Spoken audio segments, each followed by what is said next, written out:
Hi everybody, it's Steve Halley here with the Family Peace Initiative, and welcome to the March edition of the Facilitators Tool Chest vlog.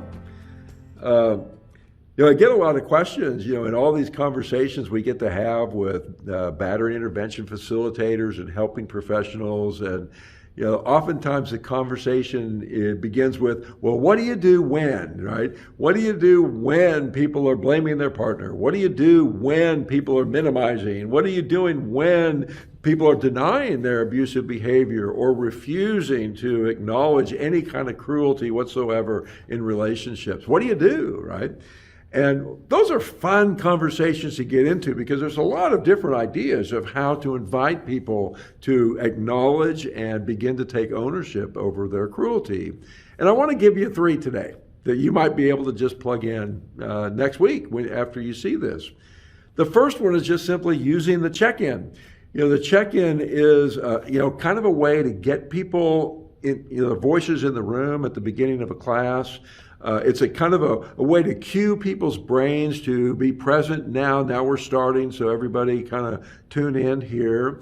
But it also has a therapeutic value in potentially challenging people to become a little more vulnerable, a little more risk-taking in their responses. So one way, for example, let's say the group tonight is going to be on emotional abuse. And so we're just going to check in. Hey, let's check in with your name and how you're feeling, and just name 3 ways that you've been emotionally abusive. Now, I might do that intentionally because I know one of the 12 people in the room is really struggling identifying any kind of abusive behavior. They're really kind of standing pat with, I haven't ever done anything. And so the room starts checking in, and hopefully they don't go first, the one who's standing pat. But people are just saying, hi, I'm Sam, and I'm feeling good and happy and sad or whatever. And these are 3 ways I've been cruel and abusive, emotionally abusive. And it'll go around the room, and each person gives 3 ways they've been emotionally abusive.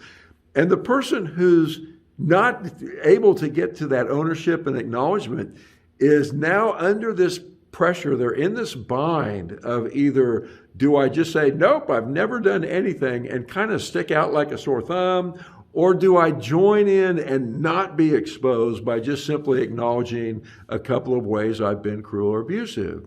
And oftentimes people will say, but will join in. They will just kind of, oh, I'm Sam, and I've been abusive by silent treatment, calling names and giving someone the look. And as a facilitator, I don't want to make any kind of a big deal about that. I don't want to bring that to the center of attention. I just want to say, thanks, Bob, who's next, right?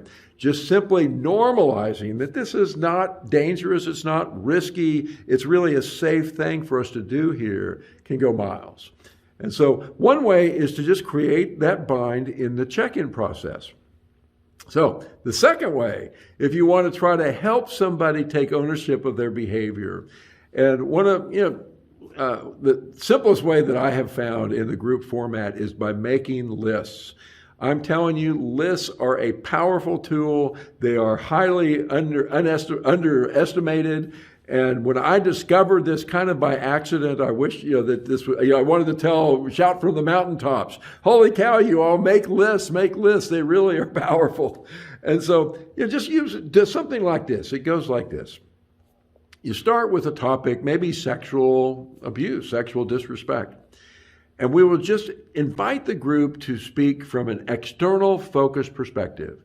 So if somebody was going to be sexually disrespectful, how might they do it? What are some behaviors that are typically understood as, sexually disrespectful? And we just make a list. We just make a list and we try to get, 45, 50 items on there, as many as we can get without losing energy in the process. And so it's just describing, making a list of sexually disrespectful behaviors, but then we move to a more internal focused conversation. But okay, now that we got the list, why don't we just go through the list and everybody count how many of these behaviors have you used at some point in your relationships? And people will begin to count what on the board are things that they have used in their past. And once they count, then we're not asking people for specifics. yet, but we are asking people to share how many of the items on the board would you acknowledge? And you'll hear all kinds of answers. You'll hear people talking about, oh, I've done just about everything on that list. Or it's easier for me to count the number that I haven't done as opposed to the number that I've done. And you'll hear people kind of going, oh, I thought I really wasn't sexually disrespectful, but now that I look at that list, I realize, holy cow, I've got a lot of behaviors on that list, right? We're just looking for numbers.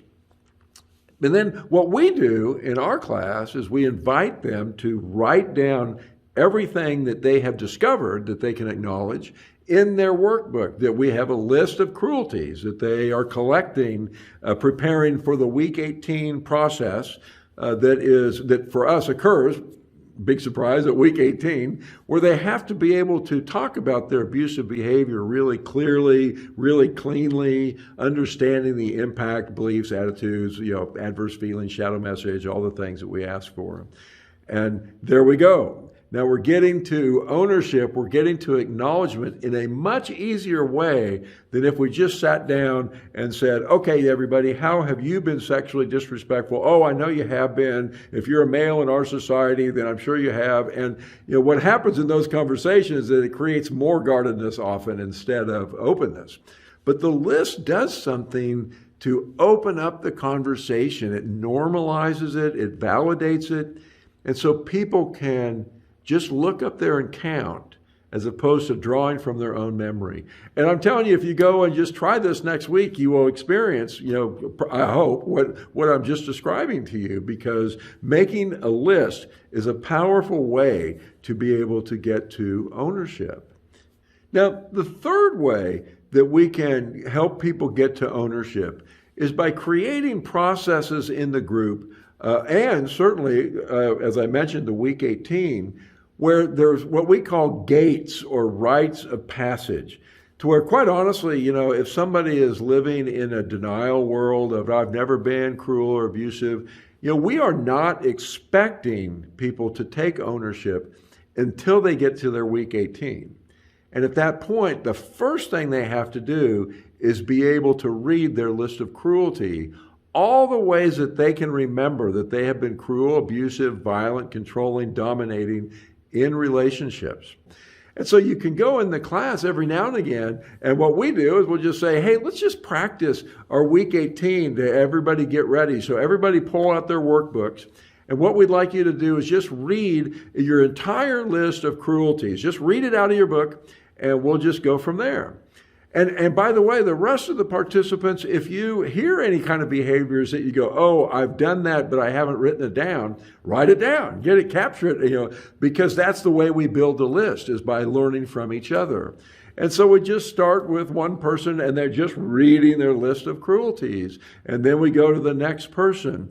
And then you're putting this person who's not owning, not acknowledging behavior, you're kind of putting them in a bind where they are, oh, it's going to make me sound really weird if I just say, oh, my list of cruelty is empty, I've never done anything. They're more inclined to conform to the group norms and begin to add things that they're hearing from other people. And that helps you to get to this acknowledgement. And so, in three things, right? If you just do this and check in, hey, everybody check in and name 3 ways you've been, whatever.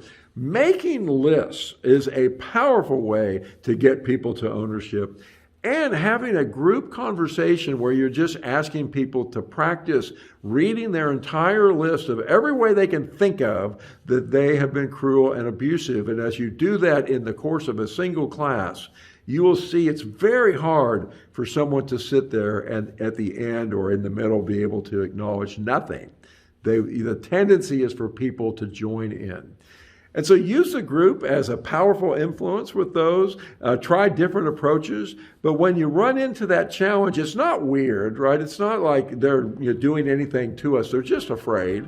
The more afraid people are, the more guarded people are. And so in your group, make these conversations normal. Make them just as a culture. This is what we do here, and welcome. It's safe for you to talk about the difficult things that we know that we have to talk about.